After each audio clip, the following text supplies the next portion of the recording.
Cockroach Janata പാർട്ടിയെ പിന്തുണയ്ക്കുന്നവർ ഇന്ത്യക്ക് പുറത്തു നിന്നുള്ളവരാണെന്ന ബിജെപിയുടെ വാദം തള്ളി സിജെപി സ്ഥാപകൻ അഭിജിത് ദീപ്. സിജെപിയെ പിന്തുടരുന്ന 94.7% പേരും ഇന്ത്യക്കാരാണെന്ന് ഇൻസ്റ്റഗ്രാം വിവരം ദീപക് പുറത്തുവിട്ടു.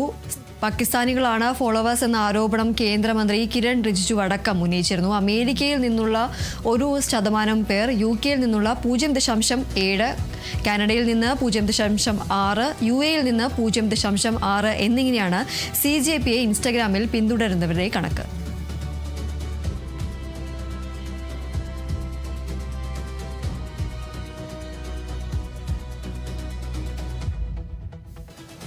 കോക്രോച്ച് ജനതാ പാർട്ടി എന്ന പേരിലുള്ള എക്സ് ഹാൻഡിൽ പൂട്ടിച്ച കേന്ദ്ര സർക്കാരിനെതിരെ MLA PA മുഹമ്മദ് റിയാസ് ചോദ്യം ചെയ്യുന്ന യുവത്വം രാജ്യത്തിന്റെ പ്രതീക്ഷയാണെന്നും സെൻസർഷിപ്പ് ജനാധിപത്യത്തെ ശത്രുവാണെന്നും മുഹമ്മദ് റിയാസ് ഫേസ്ബുക്കിൽ കുറിച്ചു. ജനാധിപത്യ പ്രതിഷേധങ്ങളെ BJP എത്രമാത്രം ഭയക്കുന്നു എന്നതിന്റെ ഏറ്റവും ഒടുവിലത്തെ ഉദാഹരണമാണിത്. രാജ്യത്ത് തൊഴിലില്ലായ്മയും മറ്റ് അവഗണനകളും കാരണം യുവജനങ്ങൾ എത്തി നിൽക്കുന്ന അരക്ഷിതാവസ്ഥയിലാണ് ഇത്തരമൊരു കൂട്ടായ്മയെ സൃഷ്ടിച്ചത്.